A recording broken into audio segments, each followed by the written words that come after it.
संतप्त मानस शांत हों, जिनके गुणों के गान में वे वर्धमान महान जिन विचरे हमारे ध्यान में।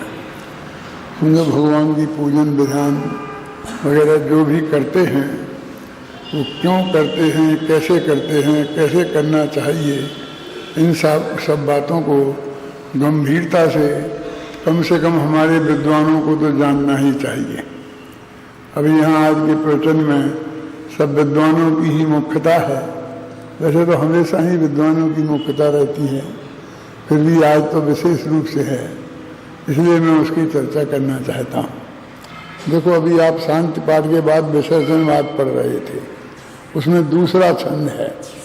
उसमें बहुत स्पष्ट शब्दों में मैंने कहने की कोशिश की है, हमने जाना जो प्रभु जिन वाणी का मर्म, उसके ही अनुसार यह व्यवहारिक धर्म। ये जो व्यवहारिक धर्म है पूजन पाठ का, भक्ति का, वो काय के अनुसार है।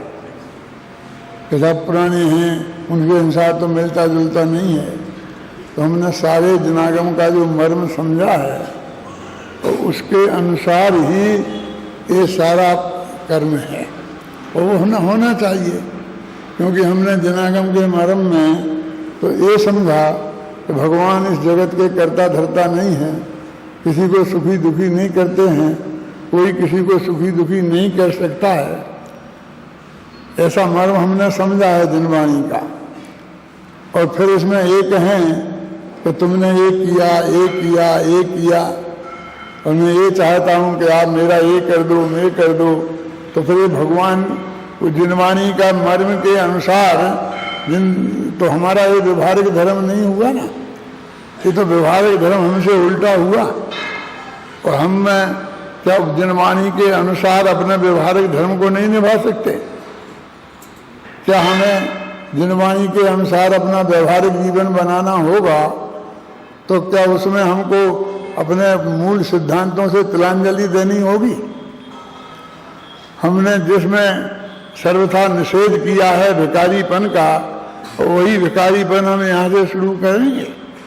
भगवान जगत के कर्ता धर्ता नहीं हैं और न किसी का भला बुरा करते हैं, इस सिद्धांत को हम समझते हैं, और फिर इसमें उनसे कोई करने धरने की बात करेंगे और उन पर आरोप लगाएंगे कि आपने ऐसा किया, आपने ऐसा किया, आपने ऐसा किया। बड़े बड़े विद्वान कहते हैं कि भगवान के सामने कैसे कहें कि तुम कुछ नहीं कर सकते? भगवान से ऐसे हम कैसे कहें कि तुम हमारा ये कुछ कर नहीं सकते और कुछ हम तुमसे मांगते नहीं हैं? भक्ति का तो लक्षण ये है कि राम सो बड़ो है कौन, और मेरे सो कौन छोटो, और राम सो खरो है कौन, मेरे सो कौन खोटो। लेकिन ये तो तुलसीदास का दोहा है। उनके यहाँ दो तरह की भक्ति होती है, एक दास्य भाव की भक्ति और एक सखा भाव की भक्ति। सूरदास की जितनी भक्ति के पद हैं वे सब सखा भाव के हैं, और तुलसीदास के जितने पद हैं वो दास्य भाव के हैं। वो दास्य भाव की ये पहली शर्त है कि वो भगवान से बड़ा और अपने से छोटा किसी को नहीं माने।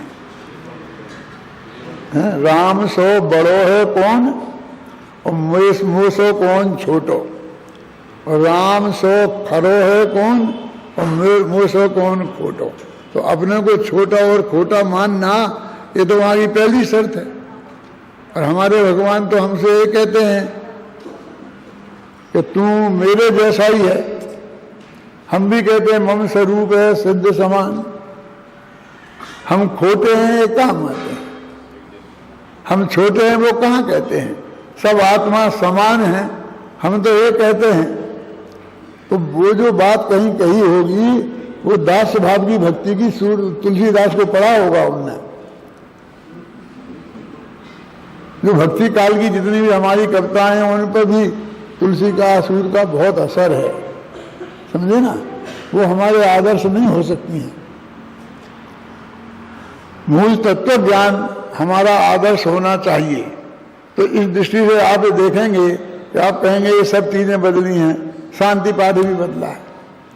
अब मैं आपसे पूछता हूं कि शांति पाठ से, शांति पाठ माने अंत में हम भगवान की पूजा भक्ति करने के बाद में सारे जगत में शांति रहे, हमें भी शांति प्राप्ति हो, ये भावना भाते हैं।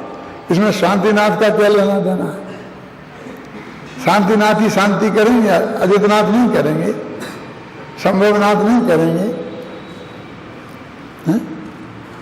और हमने बराबर उसे शांति पाठ नहीं, हम ये नहीं कह सकते कि हमने कहीं जोड़ा है उन्हें, क्योंकि हमने बहुत अच्छी तरह से लोकेट किया है।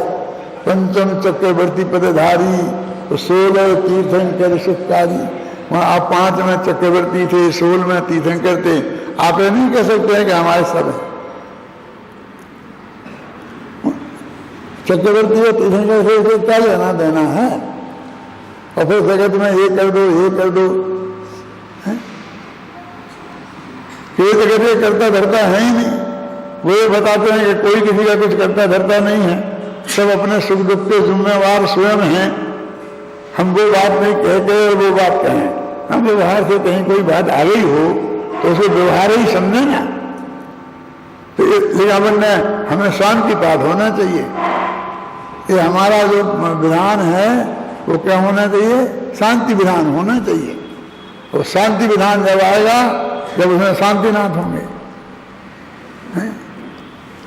शांति कुमार पंडित होंगे क्यों? ये अपना शांति विधान नहीं है। यदि होगी तो इससे शांति नहीं होगी, और नहीं होगी तो किसी से नहीं होगी। मैंने शांति शब्द को तो हटाया नहीं।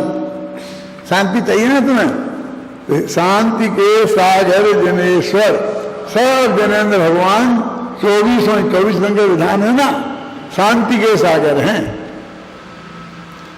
शांति के ही रूप हैं। ना सागर दृष्टि शांति मुद्रा, स्वयं शांति स्वरूप हैं सभी तीर्थंकर। अभी ये सारा जगत क्या है? सारा जगत यह चाहता सारे जगत में शांति हो। यहां तो बात तो ठीक ठाक है, लेकिन वो कहता है कि सारा जगत मेरा है, सारे जगत को अपना बनाना चाहता है। जबकि हमारे यहाँ तो एक कहा कोई किसी का है नहीं। पहली भूल खत्म। एक दूसरे से बिल्कुल भिन्न है, उनमें तंत्र का भाव की वज्र की दीवार है। ये तत्व ज्ञान तुम सिखाओगे तो पूजा पाठ में ये बताओगे ये सब हमारे हैं, कैसे काम चलेगा? आप इस दृष्टि से उसको पढ़ेंगे पूरा तो आपको मूल तत्व ज्ञान उसमें मिलेगा। जो आप मुँह से कह रहे हैं, जो समझा रहे हैं, जो शास्त्रों में लिखा है, वो चीज ही इसमें दी है। भगवान से ऐसा कैसे कहें कि तुम कुछ नहीं करते? कि करते हैं क्या? भगवान के सामने सत्य बोलना बुरी बात है। तुम जगत के करता धरता नहीं हो तो तुमने आज तक सुखी दुखी नहीं किया तो भगवान को गाली देना है क्या?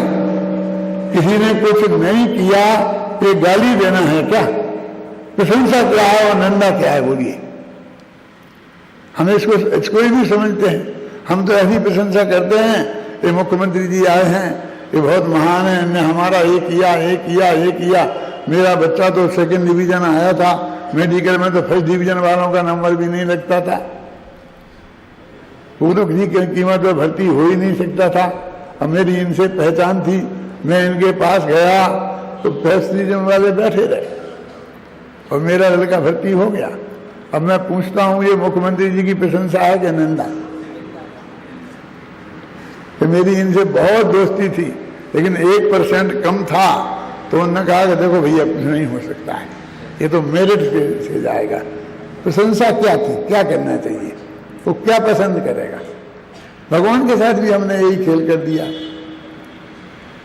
कि तुमने ये दिया, तुमने ये दिया, तुमने ये दिया। कहते मैं तो कुछ दिया भी है नहीं, कोई झूठा आरोप लगा रहे हैं और अब कहते हैं मेरी बात में देर करते हो, अब मेरे को भी दे दो। तो ये वो चीज उसमें बिल्कुल भी नहीं आई। देखिए पूजा भक्ति में जैसे हम अब ये महावीर बोल रहे थे, अब क्या इसमें क्या पुराने में क्या कमी थी ना? 16 कांड को अर्थ था ना, इसमें नहीं है। देख लो 10 धर्म है, 12 भावनाएं हैं, रत्नत्रय है, लेकिन 16 कांड नहीं है। क्यों? सूर्य कारण तो बंध का कारण है, उसमें लिखा ही है कि सूर्य कारण भावना तीर्थंकर प्रकृति के बंध का कारण है। तो बंध के कारण की पूजा करें हम।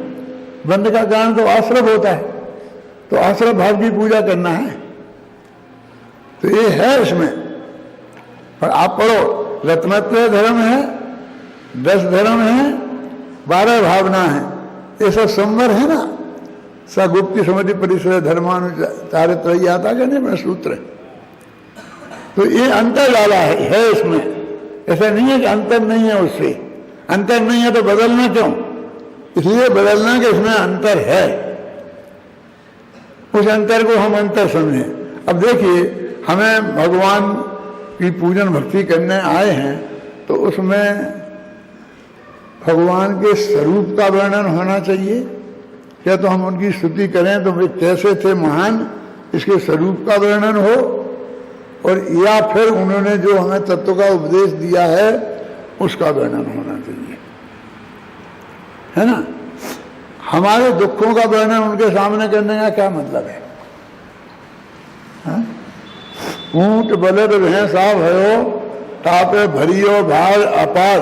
भगवान नहीं जानते हैं, भगवान तो ये भी जानते हैं कि तुम नरक में होके आए हो। ऊंट बलद भैंसा तो बहुत छोटी सी बातें हैं, इससे भी ज्यादा दुख तुमने पाए हैं, नहीं जानते क्या? और उनके सामने अपने दुखों का रोना रोना, इसकी क्या जरूरत है? और हम ऐसा कह भी देते हैं क्या?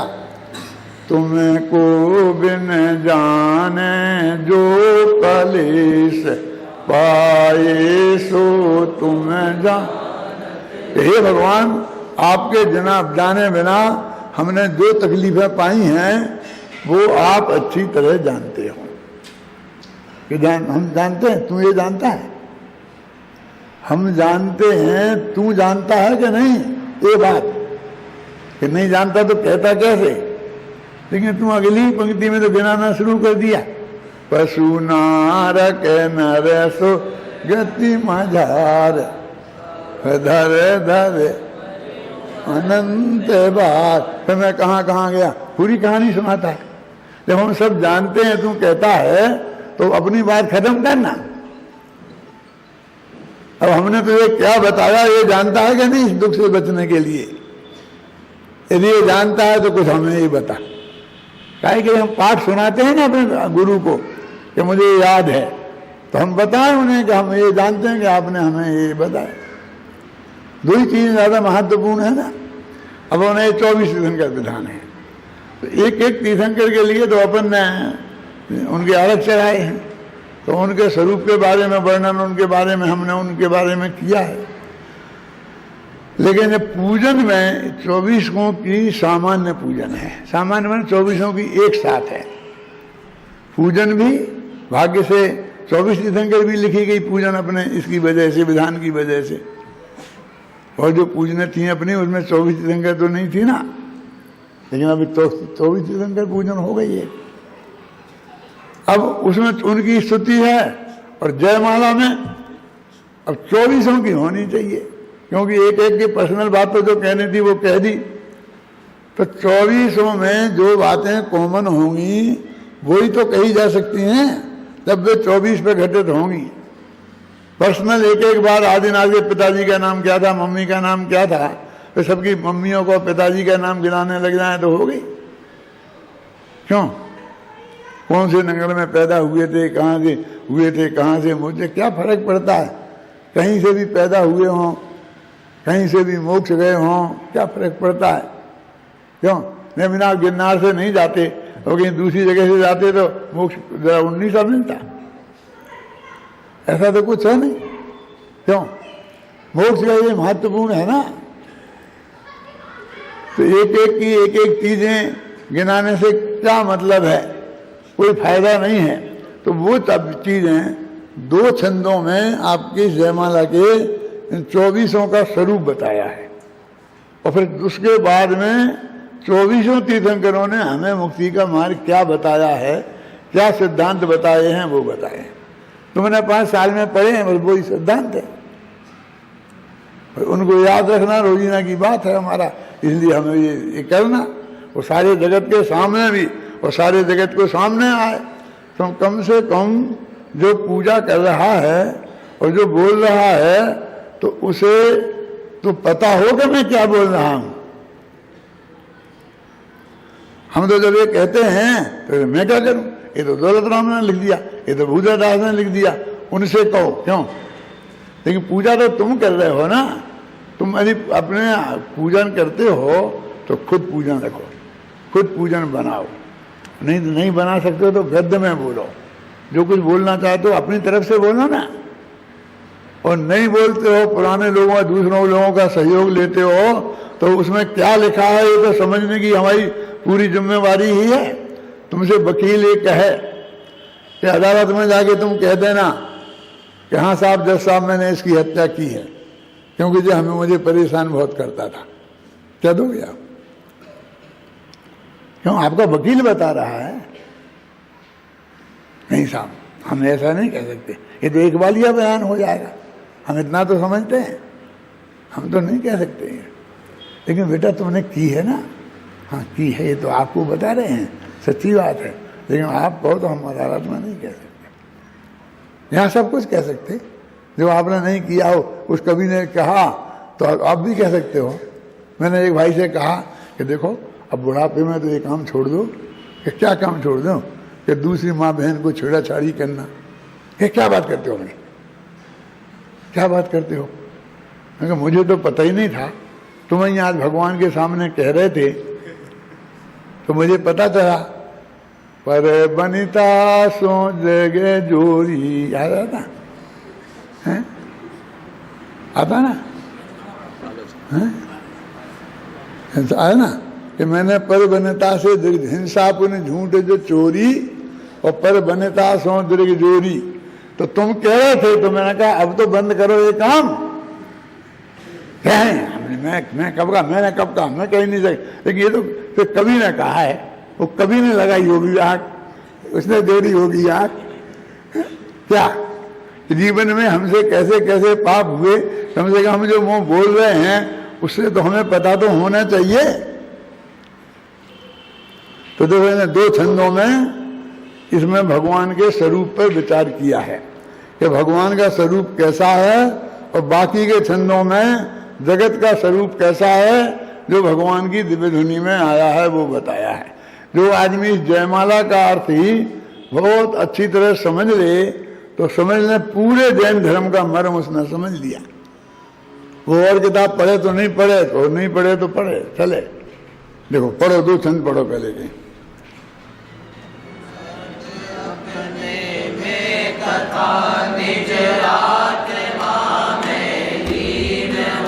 हो विरागी पूर्णता सर्वज्ञ हो स्वाधीन हो, तुमने अनंतानंद एवं अनादि अनंत हो। श्री ऋषभ से मीनात तक 24 तीर्थंकर प्रभु। ऊपर की हाँ।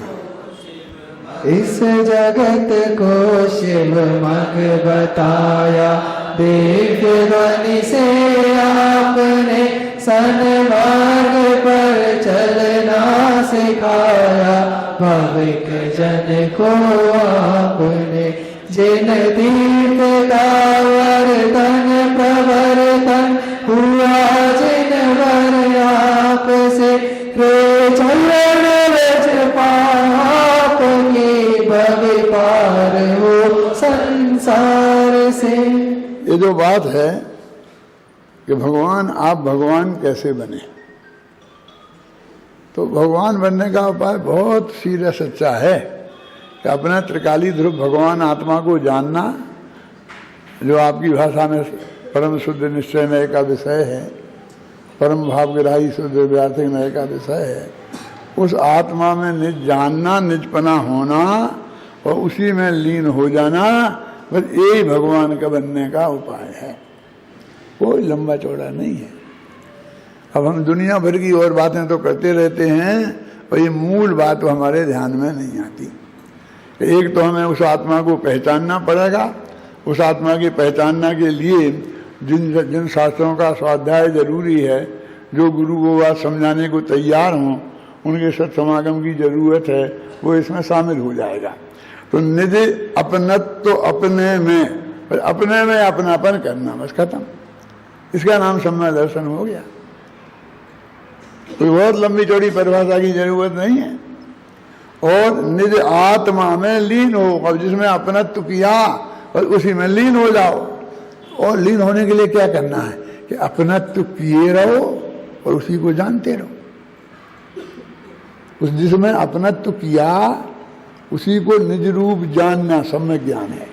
अपनत्व करना सम्यक दर्शन है, और उसी को जानते रहना उसका नाम ध्यान है, लीन होना है। तो वास्तव में तो एक ही काम है, तीन काम नहीं है ना। तो वो बात इसमें पूरी कह दी एक लाइन में, अपनत्व तो अपने में तथा निज आत्मा में लीन हो बीतरागी पूर्णता। अब पूरे बीतरागी बन गए, और पूर्णतः सर्वज्ञ हो और पूर्णतः स्वाधीन हो, किसी के अधीन नहीं हो। ये आपकी सबसे बड़ी क्वालिटी है। ये भगवान का ये दो पंक्तियों आपने पढ़ी तो समझ लो पूरा स्तवन हो गया। ये छोड़ दी और चाहे जितने गप्पे मारी कि तुमने ये किया ये किया ये किया, ये सब आरोपों की लिस्ट है। उनने कुछ किया नहीं है और उन पे हम आरोपों की लिस्ट लगा लगा करके सुना रहे हैं। अब तुम में अनंतानंत गुण, किसमें? आदिनाथ में क्या आदित्यनाथ में?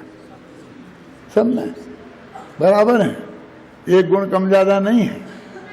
तुम में अनंतानंत गुण और तुम सब अनादि अनंत हो। एक गुण भाव की अपेक्षा अनंत है और ये अनादि अनंत काल की अपेक्षा है। ऐसे कौन? ऋषभ देव से लेकर और भगवान महावीर तक जितने भी 24 तीर्थंकर हैं, हम उनका ये वास्तविक स्वरूप है। एक छंद में पूरा जैन धर्म तीर्थंकर भगवानों का स्वरूप आ गया।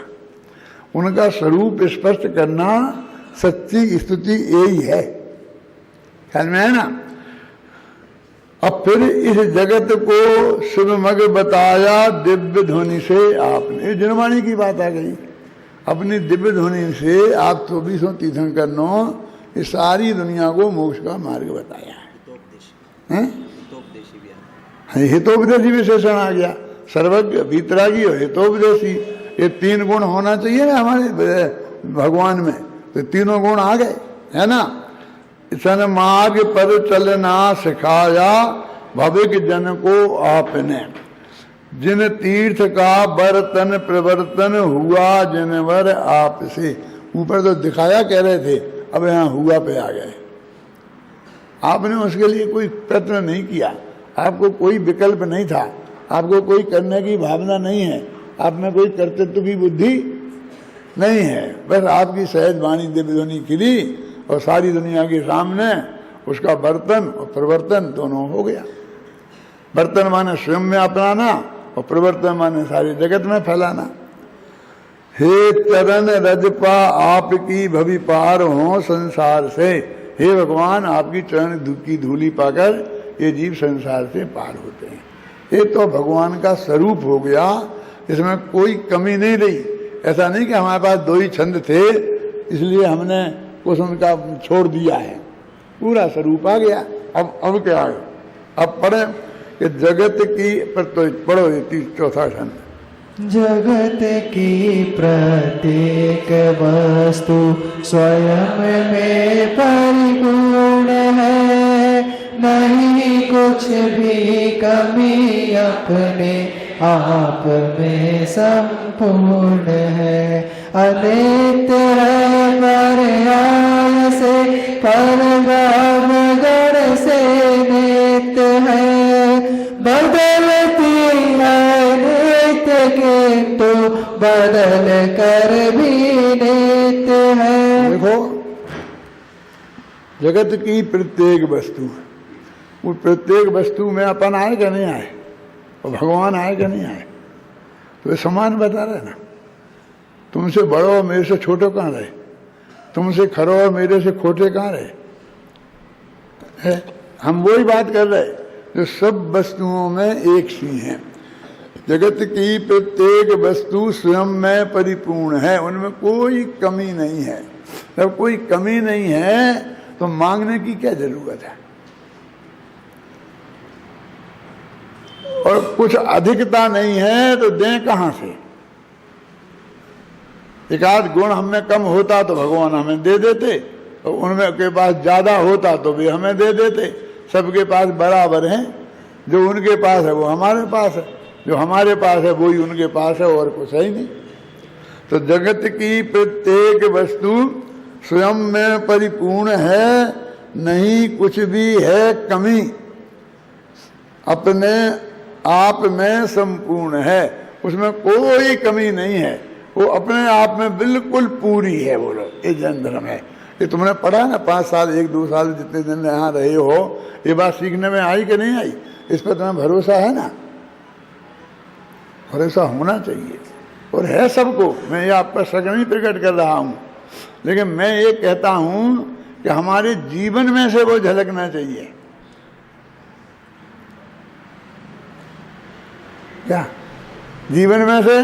क्यों कि हम यहाँ तो एक हैं और बाहर एक लेंगे, नहीं ये हो सकता है, ये होता है, ये कर सकता है। भगवान की पूजा करो, भक्ति करोगे तो ये मिल जाएगा, ये मिल जाएगा तो ये मिल जाएगा। बाल बच्चे चाहिए तो फलानी पूजन करो, शांति चाहिए तो ये करो, फलानी बीमारी दूर करना है तो फलानी पूजन करो। वहाँ ये बताएं तो कहाँ रही है? सब वस्तुएं संपूर्ण कहाँ रही? जगत की प्रत्येक वस्तु स्वयं में परिपूर्ण है, नहीं कुछ भी कभी अपने आप में, नहीं कुछ भी कमी नहीं है, आप में संपूर्ण है। अब अनित्य है पर्याय से, सभी वस्तुएं वो द्रव्य से गुण से नित्य हैं, बदलती हैं नित्य, किंतु बदल कर भी नित्य। ये क्या कह रहे कि 24 घंटा बदल रही है, तो नित्य क्या रहे कि बदल करके भी नित्य है, क्योंकि हैं तो मौजूद। बदलने से उनका अस्तित्व कहाँ खत्म हो जाता है। ये रूमाल, ये रूलुमन अभी है ना, अब जो हिल रहा है तो नहीं रहा, मेरा मतलब हिल रहा, बदल रहा समझ लीजिए। तो इसके अस्तित्व में बदलने से कहाँ फर्क पड़ता है? वो वस्तु बदले तो उससे उसके अस्तित्व पर कोई फर्क नहीं पड़ता है, वो हमेशा रहेगा। और गजब की बात तो ये है कि इसका स्वभाव भी नित्य है और बदलने वाली पर्याय भी नित्य है। कि क्या कह रहे हैं? देखो इसमें लिखा है, बदल जावे पूर्णता ये कभी हो सकता नहीं, यही है ना? नहीं, अनित्य है पर्याय से, पर द्रव्य से गुण से नित्य है, बदलती है नित्य किंतु बदल कर भी नित्य है। बदल जाए तो भी वो नित्यता खत्म नहीं होती, एक क्षण भी नहीं बदले कभी हो सकता नहीं। प्रत्येक क्षण बदलने का इसका स्वभाव है। क्या समझे? प्रत्येक क्षण बदलने का स्वभाव है। सनत कुमार चक्रवर्ती की बात आपने सुनी होगी कि उनके रूप की प्रशंसा सौधर्मेंद्र की सभा में हो रही थी। ये कामदेव भी थे ना, चक्रवर्ती भी थे, काम भी थे, तीर्थंकर भी थे। हो रही थी वहाँ सभा में प्रशंसा, तो एक देव के मन में भाव आया कि देख के आए, जिसकी यहाँ भी प्रशंसा हो रही है वो कैसा है। तो वो जब वो गया तो वे नहा रहे थे, तो उनको तो कहाँ कहीं से भी पहुँच जाए, नहाने में भी उन्हें देखा तो बहुत प्रसन्न हुए कि सचमुच जैसा सुना था वैसा ही है। फिर वे बाहर निकले नहा करके, कि तुम कौन हो? तो उन्होंने बताया कि ऐसा ऐसा था, सौधर्मेंद्र की सभा में ये प्रशंसा हो रही थी आपके रूप की, तो हमें देखने का भाव आया, तो हमने आपको देखा तो हमको बहुत अच्छा लगा। सचमुच जैसे हमने वहाँ सुना था आप उससे भी ज़्यादा सुंदर हो। बोले अभी तुमने क्या देखा? जब मैं राजभवन में श्रृंगार करके पूरा क्रीम पाउडर लपेट के, क्यों पूरा सज धज कर मुकुट लगा कर बैठूंगा, तब देखना तुम वहाँ आना। ठीक है, वहाँ भी देख लेंगे, यहाँ भी देखा और वहाँ भी देख लेंगे। वहाँ पहुँचे और देख के तो उनके चेहरे की हवाइयाँ उड़ने लगी। ये क्यों, क्या हुआ क्या हुआ? कि साहब जो बात वहां थी वो बात यहां नहीं है। क्या कह रहे हो? जितने सुंदर आप वहां लग रहे थे उतने यहां नहीं लग रहे। तो क्या हुआ? तो उन्होंने कहा उस वक्त आपका शरीर पूरी तरह निरोग था और अब आपके शरीर में कोढ़ के परमाणुओं ने प्रवेश कर लिया है। कोढ़ के परमाणु आज प्रवेश करें तो बस 50 वर्ष बाद 100 वर्ष बाद बाहर आता है वो बीमारी। हम लोगों के शरीर में प्रवेश कर जाते हैं और बाहर आने के पहले ही हम मर जाते हैं, इसलिए पता ही नहीं चलता कि हमें भी था। और जब उसकी दवाई खाना शुरू करते हैं तो 40-50 वर्ष तक लगातार खाओ तो कुछ ठीक होता है, तब तक मर जाते हैं। तो मरने के साथ ही जाने वाली बीमारी है। तो उन्होंने कहा ऐसा नहीं हो सकता। तो उन्होंने एक लोटे में पानी भरा और पूछा कि ये पानी भरा, लोटा भरा है ना पूरा कि थोड़ा बहुत खाली है? तो उन्होंने कहा भरा है। अच्छी तरह देख लो साहब। देख लिया, फिर पीछे हाथ किया और उसमें से एक तिनका घास का उसको डाला और उसे निकाला तो एक बूंद पानी उस पर आ गया। और फिर निकाल के बताया, अब बताओ साहब ये खाली हुआ है कि भरा है? कि नहीं, वैसे ही भरा। वैसे ही भरा कि हाँ वैसे ही भरा। तो उनने वो पानी का बूंद बताई कि देखो ये इसमें से निकल गई, वो तुम्हें पता नहीं चली। ऐसी एक एक क्षण ये सब बदलता है। हमारे शरीर में से भी सब बदल रहा है। बुरी तरफ भी बदल सकता है, अच्छी तरफ भी बदल सकता है। ऐसा नहीं कि बुरी तरफ ही बदलेगा। ख्याल में आई ना? इसलिए हमें पता नहीं चलता है। तो ये अनित्य है, अनित्य होकर के भी नित्य है, अनित्य होकर के भी अनित्यता भी नित्य है। माने प्रति समय बदलता है, एक समय भी ऐसा नहीं है कि ये बदले बिना रह जाए। यह एक क्षण भी नहीं बदले, कभी हो सकता नहीं, बदल जावे पूर्णता है, कभी हो सकता नहीं। नित्यता की भांति इसका बदलना भी नित्य है, अनित्य है और नित्य है और स्वयं नित्यानित्य है। एक क्या बात करने लगे? भगवान की पूजा भक्ति तो कुछ नहीं, उनकी स्तुति नहीं, उनकी प्रशंसा नहीं, उनके गुणों का वर्णन नहीं, ये नित्यानित्य नित्यानित्य लग रहा है। क्या लगा रखा है? क्यों? अरे सच्ची स्तुति ये है। अपने यहाँ सबसे बढ़िया स्तुति कौन से आचार्य ने लिखी? समंतभद्र है ना। और समंतभद्र ने क्या लिखा?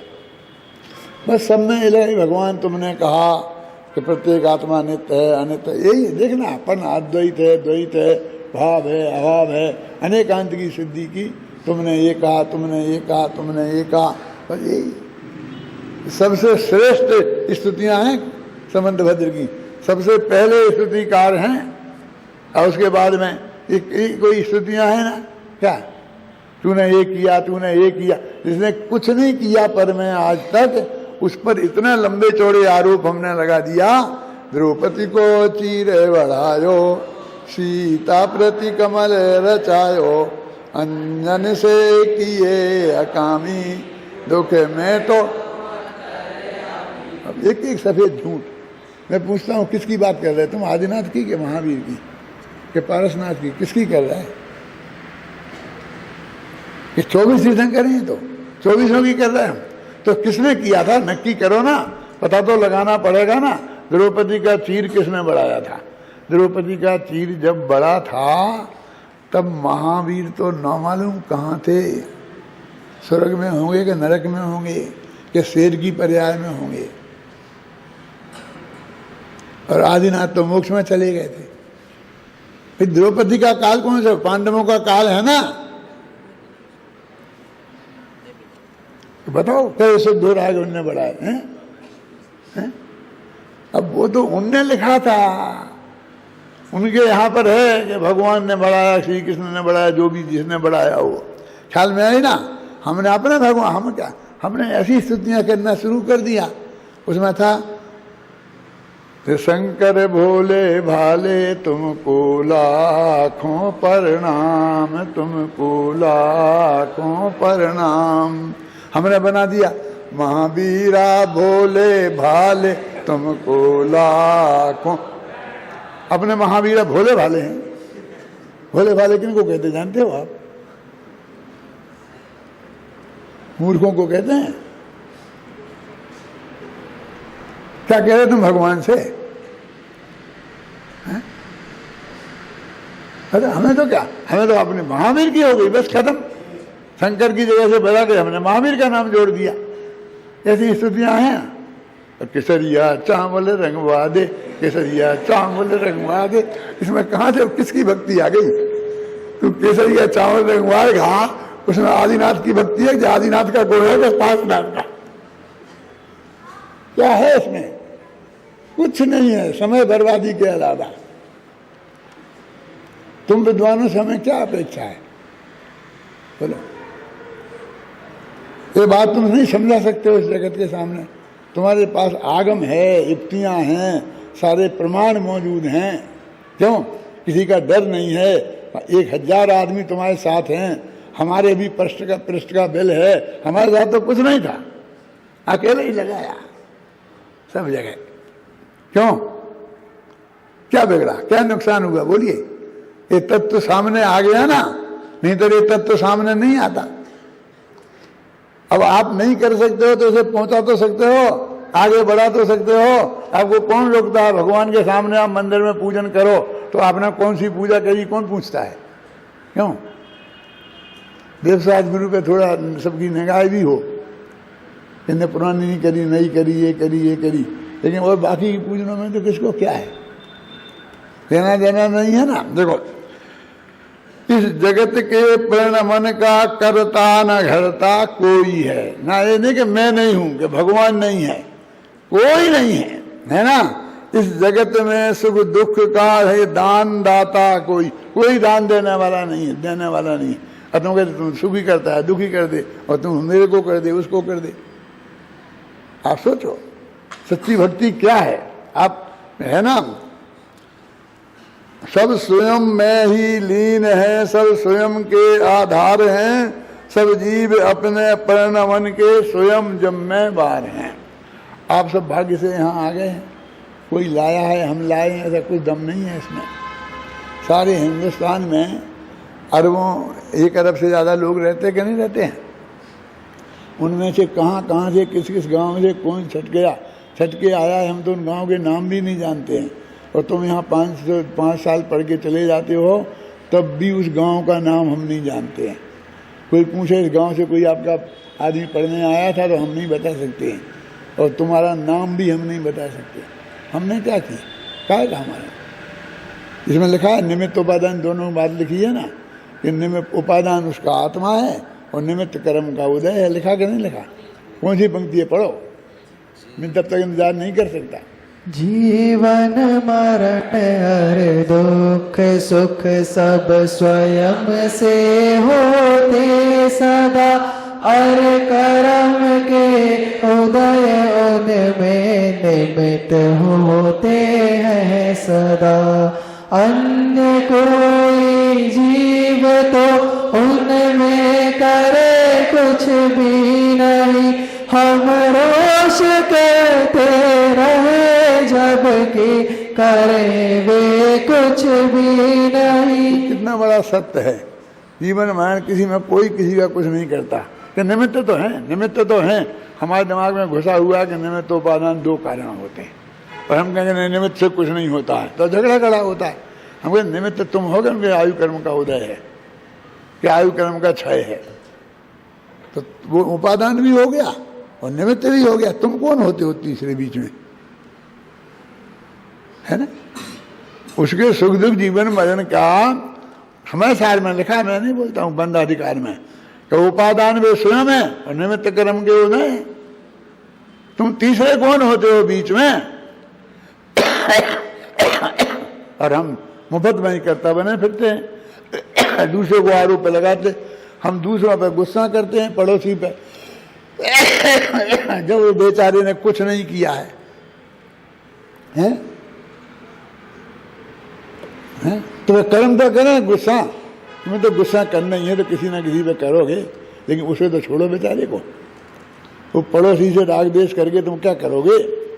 कि कर्म पे करोगे तो कर्म कहेगा बेटा तुम नहीं किए थे, तुमने राग द्वेष किए थे तब हम बंधे थे, कोई मुफ्त में थोड़ी बंधे थे। तो हम राग द्वेष करो, अपने ही पे करो ना, तो उपादान भी तुम हो, निमित्त भी तुम। तुम स्वयं जिम्मेवार हो, अपने अच्छे बुरे के कर्ता के तुम स्वयं जिम्मेवार हो। लिखा ना इसमें, जीवन मरण और सुख दुख सब स्वयं से होते सदा, और कर्म के उदय में निमित्त होते हैं सदा।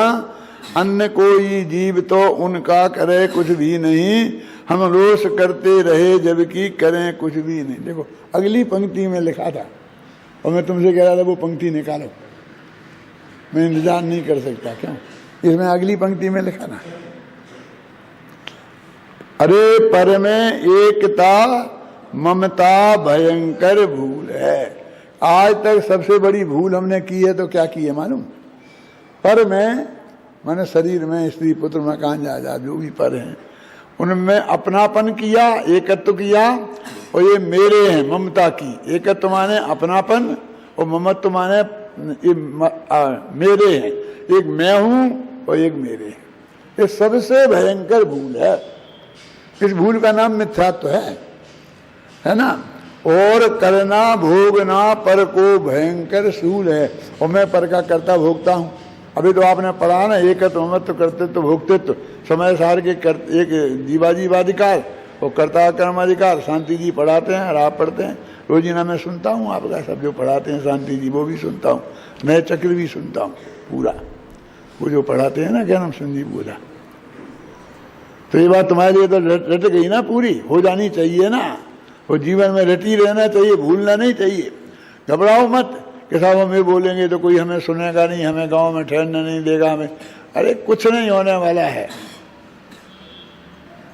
ख्याल में है ना। सब शांति से रहने वाले हो, तो स्वयं अशांत मत होना। बस अपनी शांति और अशांति अपने अपने अंदर में है, बस शांति से अपनी बात धीरे धीरे करते रहना।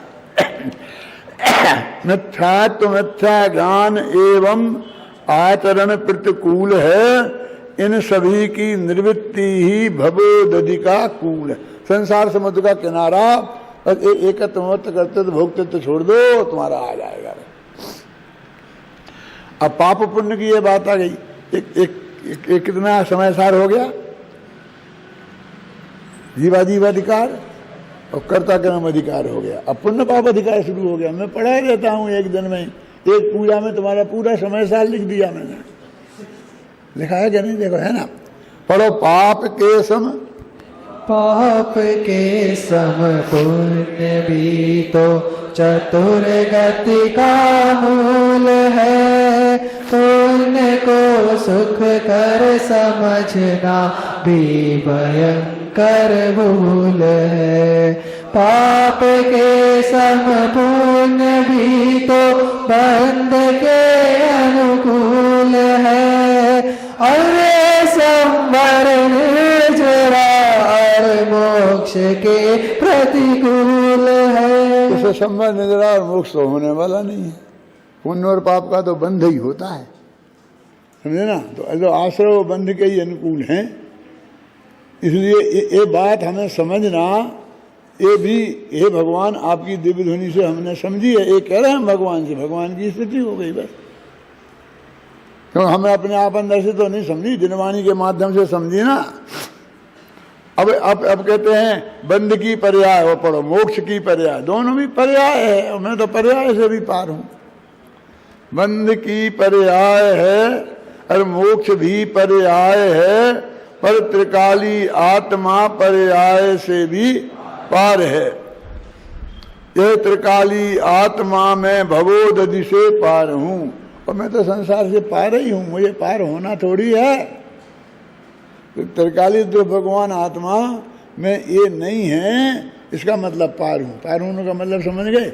वो होने वाला पार नहीं है जे, ये तो मैं हूं।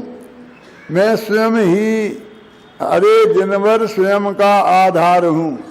ऋषभ से वीरांत तक सबने बताया जगत को, जगत से अद्भुत और निराला भिन्न जानो स्वयं को।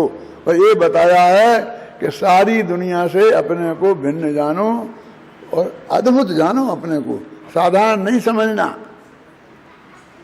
मेरा सो खोटो मोटो नहीं।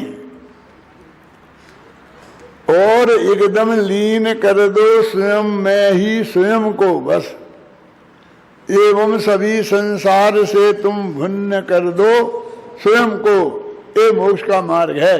उन्हें पूरा मोक्ष का मार्ग 7 तत्व सब एक जयमाला में आ गए कि हे भगवान आपका ये स्वरूप है, आपने मोक्ष प्राप्त किया, इसी स्वरूप से प्राप्त किया और हमको भी यही मार्ग बताया।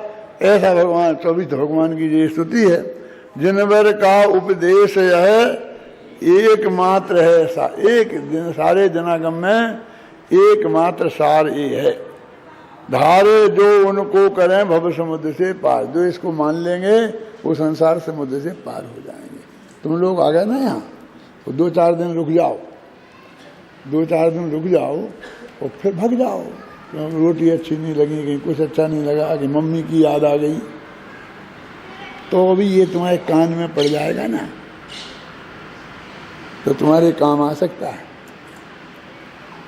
क्या। वो हम पढ़ते थे जो नमोकार मंत्र, तो नमोकार मंत्र की महिमा बताने के लिए हमारे पिताजी ने हमें सुनाया था कि एक आदमी मंदिर में नमोकार मंत्र पढ़ा जाता था, तो किसी ने कह दिया कि नमोकार मंत्र तेरे कान में पड़ गया तो तेरे कान बहरे हो जाएंगे। तो वो कान में ऐसा लगा करके वो मंदिर के सामने से दौड़ के निकलता था कि नमोकार मंत्र ना पड़ जाए कान में। एक दिन मंदिर के सामने पैर में कांटा लग गया, तो उसको कांटा निकालना पड़ा, इतने में हटा तो वहाँ नमोकार मंत्र सुनने में आ गया। ये भी पंडित जी समझा रहे थे कि कोई किसी का करता नहीं, भूतों के छाया नहीं होती। क्या निकल रहा था?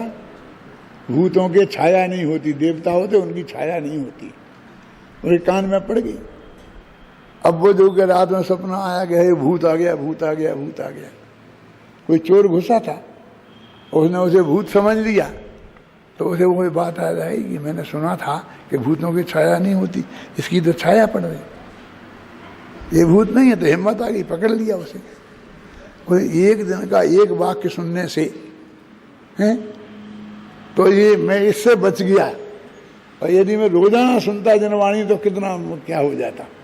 तो तुम्हें एक दिन के कान में पड़ जाएगा ना, आज भी आया होगा कोई, तो भी उसके कल्याण के चांस हैं। और तुम जो 5-5 साल यहाँ रहते हो, तो ये रट गया है पूरी तरीके से, और जीवन में ऐसे तुम्हारे रोम रोम में ये बात दिखे, सपने में भी ये बात दिखे, ये ऐसा हो जाना चाहिए, तो ही सच्चा तुम्हारा स्मारक भवन में रहना सार्थक है। और किसी का कोई निमित्त का, मेरा शांति किसी का कोई योगदान नहीं है, तुम्हारा ही योगदान है। तुम्हारे ही भाग्य में था तो कहाँ से निकल के आ गए और 5 साल तक रुक गए, और तुम्हें ये बातें अच्छी लगी और तुम्हारी समझ में आ गई। ये तुम्हारा ही भाग्य है। ये बात भगवान ने कही है अपनी दिव्य ध्वनि में, इस बात को तुम अच्छी तरह से